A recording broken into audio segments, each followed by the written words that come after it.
Alors, bonjour la belle famille de YouTube. Du moment où vous allez être sélectionné, ou bien du moment où vous allez décider de faire vos dossiers de la DV Loterie Visa, jusqu'au moment où vous allez vous retrouver ici aux États-Unis, vous aurez besoin de 3 éléments essentiels qui ne va pas venir de vous, mais qui va venir d'une personne ici vivant aux États-Unis. Ok? Quels sont ces 3 éléments? L'adresse d'une personne qui vit aux États-Unis, la FADV de support et quelqu'un qui va vous héberger. Ok? Pour les gens qui ont déjà une famille ici aux États-Unis, retrouver ces 3 éléments-là ne sera pas difficile pour vous. Ok? Mais pour les gens qui n'ont personne ici aux États-Unis, trouver une seule personne qui va vous fournir ces 3 éléments-là en même temps sera très difficile pour vous. Ok? Bon, quand je dis très difficile, ce n'est pas une manière de vous décourager, mais c'est juste une manière de vous dire que ce ne sera pas facile pour vous.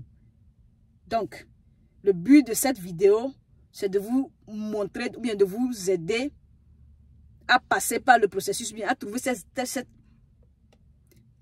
3 éléments-là d'une manière moins compliquée. On est d'accord, la famille? Ici, c'est votre soeur, Amène la vraie douceur. Si c'est votre première fois, soyez les bienvenus. N'oubliez pas, abonnez-vous pour ne manquer aucun contenu de nos vidéos futures. Ok, la famille, cette chaîne n'est rien sans vous. Alors, merci pour tous vos soutiens à travers vos likes, vos partages et vos commentaires. Ok, alors, la famille, vous avez été sélectionné. Si vous voulez attendre à ce que quelqu'un dise oui, vous dites oui. Je vais vous donner ces 3 éléments avant de commencer par remplir votre DS260. Vous allez passer tout votre temps là-bas sans trouver personne. Ok? Alors, voici comment vous pouvez procéder afin de faciliter les choses. Ok? Lorsque vous êtes sélectionné, si vous avez du mal à trouver quelqu'un, je tiens à vous rappeler que ces 3 choses-là peuvent venir d'une seule personne. Au même moment, ces 3 choses-là peuvent venir des personnes différentes. Bien, de plusieurs personnes. On est d'accord. Donc, lorsque vous serez sélectionné, la toute première des choses que vous allez chercher, au moment, lorsque vous avez du mal à trouver quelqu'un, pour vous fournir ces 3 éléments-là, c'est quoi? C'est l'adresse d'une personne qui vit ici aux États-Unis. La famille, que la personne veut vous héberger ou pas, que la personne veut vous sponsoriser ou pas, tout ce dont vous avez besoin là, c'est l'adresse d'une personne vivant ici aux États-Unis. Ok? Donc, soyez clair dans ce que vous allez demander. La personne dit non, je ne peux pas t'héberger, je ne peux pas te faire ci, dites-leur que non, j'ai juste besoin de ça pour remplir mon DS260. Par la suite, je vais essayer de voir ce que je peux faire. On est d'accord? Parce que sans l'adresse en question, vous ne pouvez pas, remplir votre DS. Genre, si vous ne donnez pas ces informations, vous ne pouvez pas aller sur la page suivante. Ok? Et aussi, ne soyez pas étonné lorsque vous tombez sur quelqu'un, la personne vous dit, ok, je vais t'aider à remplir ton DS. Si toi-même tu viens avec le nom d'une personne qui vit, le nom et l'adresse d'une personne qui vit déjà ici aux États-Unis, je vais te faire payer 50 francs. Si c'est moi qui devais te trouver quelqu'un qui vit aux États-Unis, je vais te faire payer 100 francs. Ça peut arriver.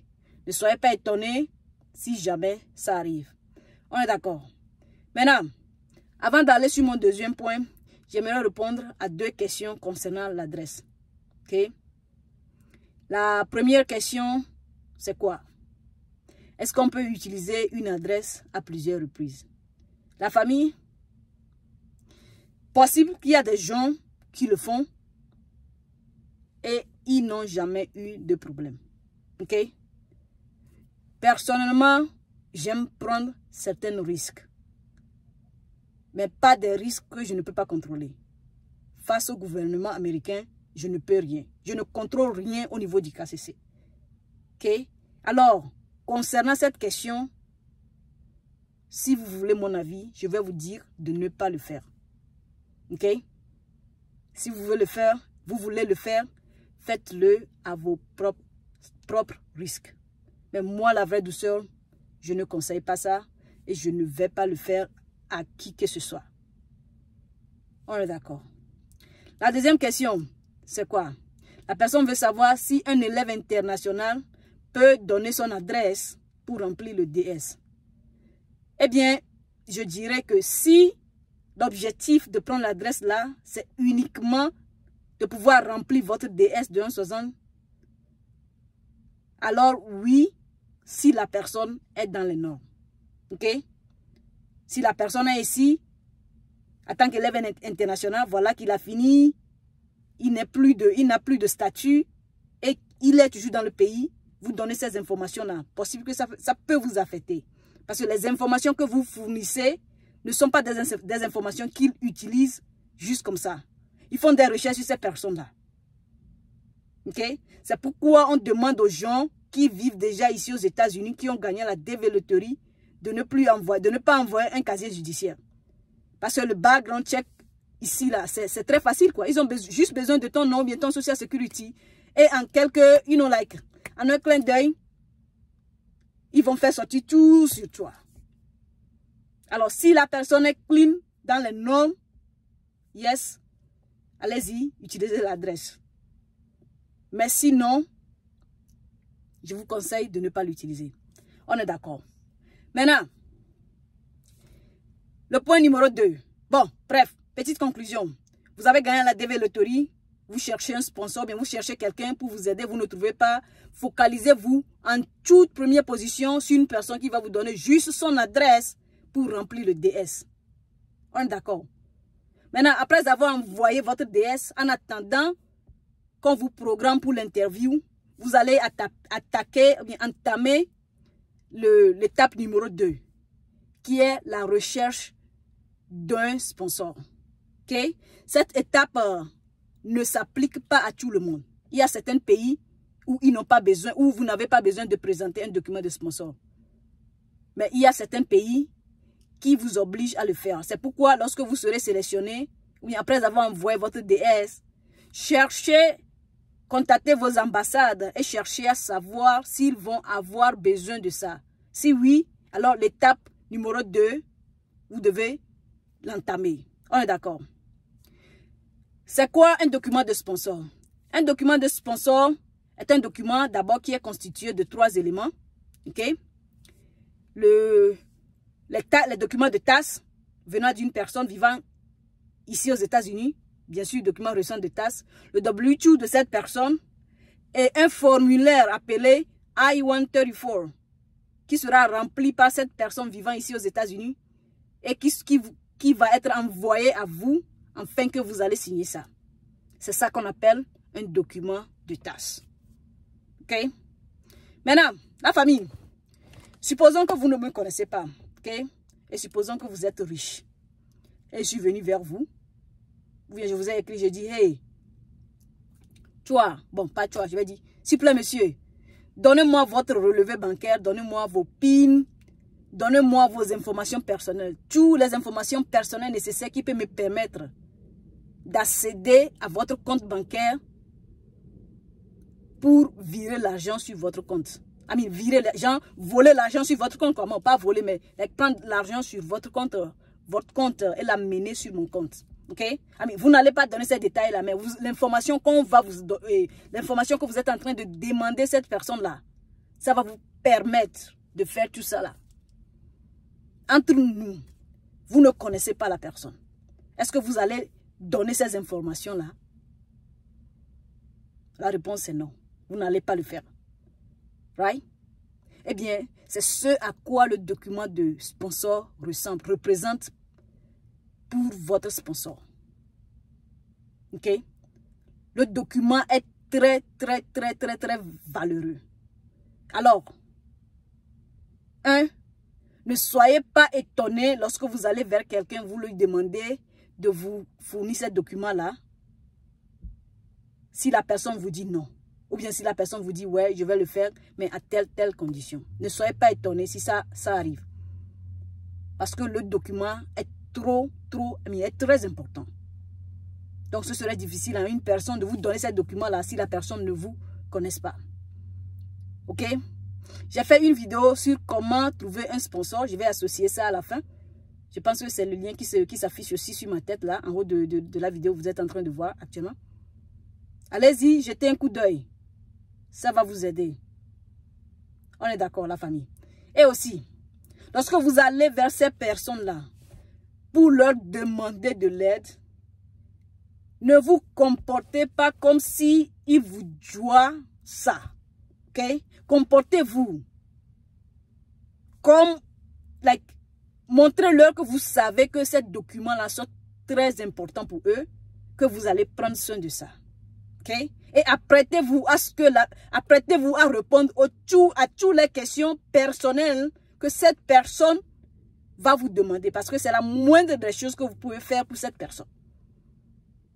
Si quelqu'un vient vers moi et me dit, hey, la vraie douceur, je veux que tu m'aides à traiter mes dossiers de la développerie. La toute première des choses que je demande, avant de discuter de quoi que ce soit avec cette personne, c'est quoi? Donne-moi ta carte d'identité, donne-moi la page qui confirme que tu as été sélectionné à la développerie. Je vais vérifier, voir si tu as gagné. Ce qui m'a poussé à créer cette page-là, c'est une histoire d'arnaque. Notre sœur en question qui était en train de se faire arnaquer avait eu les preuves. Ce qu'elle n'avait pas fait, ou bien ce qu'elle n'a pas su faire, c'est d'aller sur le site du gouvernement et aller vérifier ça elle-même. Parce qu'elle ne connaissait pas assez en matière de ça, quoi. Donc, je cherche toujours à m'assurer que la personne a été sélectionnée. Alors, si pour vérifier simplement les informations, bien pour juste m'assurer que vous avez été sélectionné, je demande vos informations personnelles. Là. Imaginez quelqu'un qui va prendre ce document de TAS pour vous donner. Imaginez ce que cette personne-là va vous demander, genre comme des questions personnelles, quoi, si jamais vous avez sollicité son aide. Bref, soyez prêts à mettre toutes vos cartes sur table. La personne vous pose une question, répondez. N'essayez pas de feinter la question.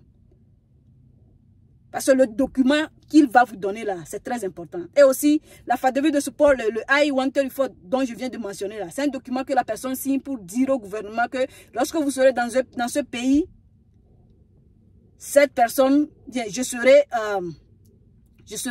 en charge. Je vais m'assurer que vous n'allez pas devenir une charge publique. C'est-à-dire la personne va vous assister financièrement. Mais ça ne veut pas dire qu'il va le faire. C'est juste une formalité. Et supposons que demain vous êtes devenu une charge publique. Vous pensez que qui est-ce que le gouvernement va attaquer? C'est lui. Donc la personne prend déjà plusieurs risques en voulant vous donner ces informations. Alors soyez honnête avec ces personnes lorsqu'on vous pose certaines questions. On est d'accord. Avant de finir, je tiens à vous rappeler ceci. Lorsque vous tombez sur une personne, la personne vous dit, voilà, je vais t'aider sur telle condition. La famille, si vous n'êtes pas d'accord avec les conditions, ne dites pas non right away. Demandez à la personne de vous donner du temps à penser. S'il vous plaît, grand, est-ce que vous pouvez me donner 1 semaine, 2 semaines à penser? Ou bien, si vous pouvez négocier, négocier. Sinon, demandez à la personne de vous donner du temps à penser. Au même moment, commencez à vouloir chercher plusieurs personnes aussi. Commencez à chercher d'autres sponsors. Parce que si vous dites non à cette personne et que vous êtes parti tourner en rond, vous n'avez trouvé personne et que vous êtes revenu, il y a possible que la chance là, la personne a déjà donné à une autre personne.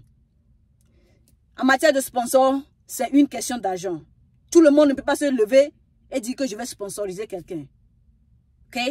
La personne doit avoir une certaine somme sur son compte bancaire. Ça, c'est pas vérifié. Bien que je crois à ça, c'est pas vérifié. Donc, c'est juste une piste d'information. Gardez ça derrière votre tête. Mais ce qui est sûr là, la personne doit avoir un certain revenu annuel. Reflété par ce document de TAS. Je pense que c'est 22 000... Bon, je ne suis pas sûre, mais je vais faire une vidéo spécifiquement à ça. Donc, si ce document de TAS ne reflète pas cette somme-là, il ne peut pas vous sponsoriser. D'ailleurs, même, il y a plusieurs raisons que des gens vont choisir de ne pas vous sponsoriser. J'ai aussi déjà fait une vidéo. Le lien là, allez-y, regardez la vidéo. Pour pouvoir avoir une idée de ce à quoi vous êtes en train d'avoir affaire. On est d'accord. Maintenant, supposons que vous avez trouvé quelqu'un qui veut vous sponsoriser. Ok? Sachez que la personne n'a pas besoin d'être dans le même état que vous. On est d'accord? Donc, si je suppose que la personne qui vous a donné son adresse a rempli le DS, peut-être se trouve à New York, cette personne se trouve à... La personne qui vous a donné le document de sponsor se trouve peut-être à Washington. Il n'y a pas de souci. Ok? Maintenant, ce que vous allez chercher à savoir, est-ce que cette personne va aussi accepter... Amine, laissez ça d'abord. Vous avez pris le document, à moins que cette personne a dit que non, je peux vous héberger aussi. Sinon, prenez simplement le document, allez à l'interview. Mais si la personne dit je peux vous héberger aussi, alors arrivez à l'interview, rappelez-vous de dire au consul que votre adresse de la personne qui vit aux USA a changé. C'est-à-dire l'adresse que vous avez utilisée pour remplir le DS a changé. Parce que l'adresse là sera utilisée pour votre green card. Votre green card sera envoyé sur cette adresse. Alors, s'il y a un changement là-bas, si vous avez pu négocier un terme avec cette personne et la personne dit je vais vous héberger ou bien quoi que ce soit, s'il y a un changement au niveau de l'adresse, c'est tout ce que je veux dire. S'il y a un changement, essayez de vous rappeler de ça lorsque vous serez présent à l'interview. Pour qu'on change ça dans le système. C'est très important, on est d'accord. Maintenant, je suppose que vous avez déjà trouvé le DS et le document de sponsor, l'étape numéro 2. Félicitations, ça veut dire que vous êtes prêts pour aller à l'interview, ok? Pour les gens qui n'ont pas besoin de ça, il n'y a pas de souci. Félicitations à vous aussi, ok? Donc, vous êtes parti à l'interview, vous avez eu le visa, félicitations. Maintenant, lorsque vous allez avoir votre visa a 6 mois pour être expiré. Ce qui veut dire que vous devez quitter le pays avant 6 mois. Ou bien, Amine, avant que le visa expire. Et la famille, si vous êtes trop en retard là, au moins quittez un mois plus tôt. N'attendez pas une semaine à l'expiration de l'expiration de votre visa pour quitter. Amine, juste pour être safe. Je n'ai pas d'expérience à partager avec vous à ce sujet. Je dis ça juste pour être safe. On est d'accord. Maintenant, vous avez eu votre visa. Félicitations. Reste à savoir qui est-ce qui va vous héberger. Ok? Maintenant, vous pouvez retourner chez la première personne qui vous a fourni son adresse, l'adresse que vous avez utilisée pour remplir le DS, pour demander à la personne si la personne peut vous héberger. Ok? La famille, si la personne dit non, ne soyez pas étonnés. Ok? Si vous avez les moyens, proposez à cette personne si vous pouvez lui donner de l'argent pour qu'il vous trouve un endroit là-bas, dans son état. Ok? Si la personne dit oui, donnez-moi de l'argent, je vais vous trouver un endroit, considérez-vous comme chanceux. Genre, c'est une victoire, quoi. Parce que, vous n'êtes pas encore arrivé là-bas. Donc, la chance de vouloir trouver, de vouloir louer une maison en votre nom, c'est très, très, très, très petit. C'est très, très petit. Ce qui veut dire que la personne sera obligée de remplir le truc là, le formulaire avec son nom. Ok? Il y a possibilité qu'on va demander à cette personne de présenter ses relevés bancaires juste pour s'assurer qu'il va faire des paiements. Bref, lorsque vous allez arriver ici aux États-Unis, la personne va vouloir trouver du temps dans son emploi du temps pour pouvoir vous chercher à l'aéroport. Ok? Et aussi, lorsque vous êtes déjà ici, cette personne sera votre, je sais pas trop, votre tuteur, ou bien je sais pas. Vous aurez besoin de cette personne-là au moins pendant un bon moment. Vous voulez faire votre ID, bien sûr, vous allez demander comment faire ça. Vous voulez payer pour votre Social Security Number, bien sûr, vous allez demander comment vous allez faire ça. Ok? Bref, la personne va jouer beaucoup de rôles. Donc, s'il accepte déjà de vous trouver un endroit ici, là, c'est une victoire. Ne critiquez pas ça. Ok? Si la personne dit non, c'est la vie. Mais ne jugez pas cette personne. La famille, je parie que beaucoup de gens dans ce pays veulent vous héberger. Mais le problème est que le système est fait de la sorte que on est coincé, quoi. Il y a certaines choses qu'on ne peut pas faire si on n'a pas une maison qui nous appartient. Ok? Je vais vous donner mon exemple. là où je vis actuellement, si je dois recevoir des invités qui vont venir, ou bien un invité, une invitée qui va venir rester chez moi plus de 3 jours, ok? Je dois signaler ça à mon boss, le propriétaire de la maison. Si la personne est venue, va venir pour rester, je dois l'informer. Et qu'est-ce qu'elle va faire si la personne a plus de 16 ans? Elle va me donner un formulaire à remplir. Après avoir rempli ça, elle va faire le background check sur cette personne. Juste pour s'assurer que cette personne n'est pas une personne, n'est pas un criminel, mais une personne qui est recherchée par l'État. Ce n'est pas une mauvaise personne quoi, que je suis en train de recevoir. Okay?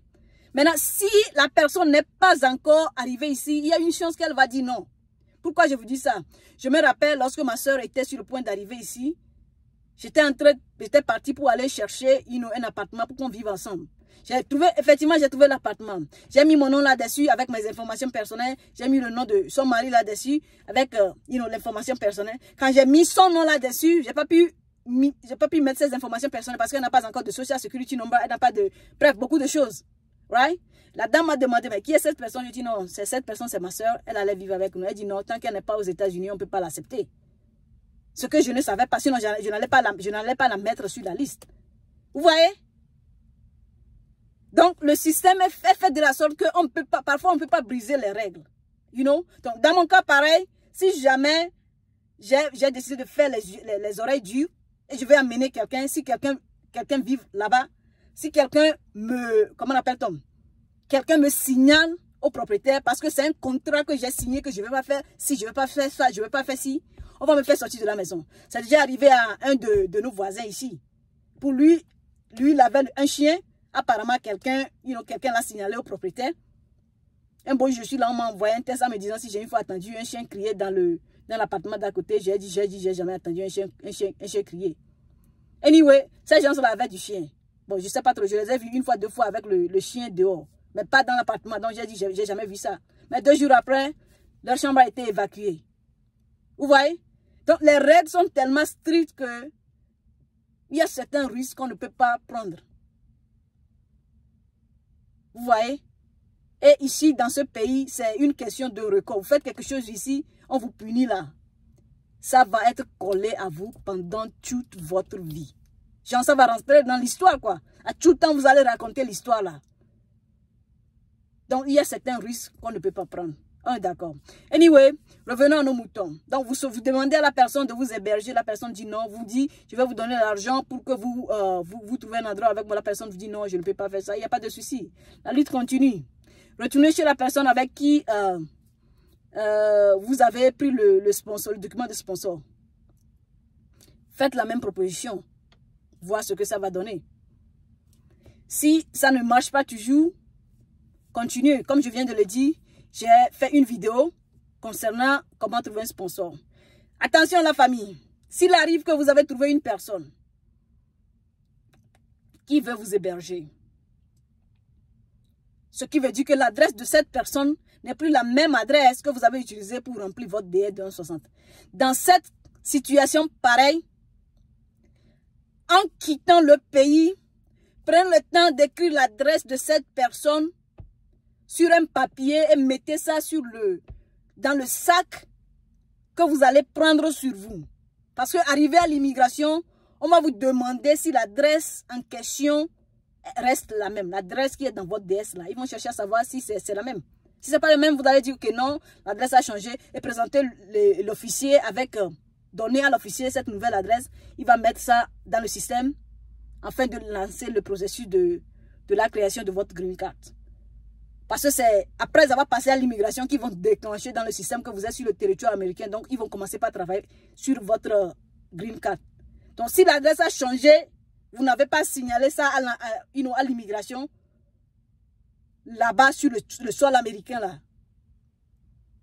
vous allez avoir des problèmes pour retrouver cette green card là. Parce qu'ils vont envoyer ça sur l'ancienne adresse, vous allez passer du temps à passer des appels. La famille, c'est très ennuyant. Ok? Alors, rappelez-vous à faire ce changement au niveau de l'immigration. On est d'accord. Je pense que je suis arrivé à la fin de ma vidéo. La famille, le risque de la communication. Possible que j'ai dit quelque chose qui n'a pas sonné, qui n'a pas résonné ou bien qui n'a pas de sens pour vous. S'il vous plaît, posez des questions, ok? Ne tirez pas une conclusion. On est d'accord. Et aussi, je tiens à vous rappeler que tout ce que je viens de dire là, j'étais en train de parler, on est en train de causer la fois passée. Donc, il m'a dit que c'est comme ça, lui, de son côté, ils essaient de, break les choses down, like, prendre des choses étape par étape. Donc, je me suis dit que c'est une bonne idée que je vais partager avec vous. La famille, vous savez, à César, ce qui est à César. Ok, c'est pas mon idée, alors il va falloir que je lui donne du crédit. Qui est M. Guigman? Vous allez le connaître dans quelques instants, ou bien dans les jours à venir. On est d'accord. Ici, c'est votre soeur. Amen, la vraie douceur. Un plaisir pour moi de vous servir. Vous avez des questions? Les commentaires sont là pour ça. Ok? On se dit à plus. Et surtout, bonne chance à tous. Ou bien si vous avez été déjà sélectionné, alors félicitations. Ok? Pour les gens qui ne seront pas sélectionnés ou bien qui n'ont pas été sélectionnés, la famille, la vie continue. Votre tour va arriver. Vous avez juste besoin de croire et puis ça va arriver. On est d'accord. On se dit à plus. Bye bye.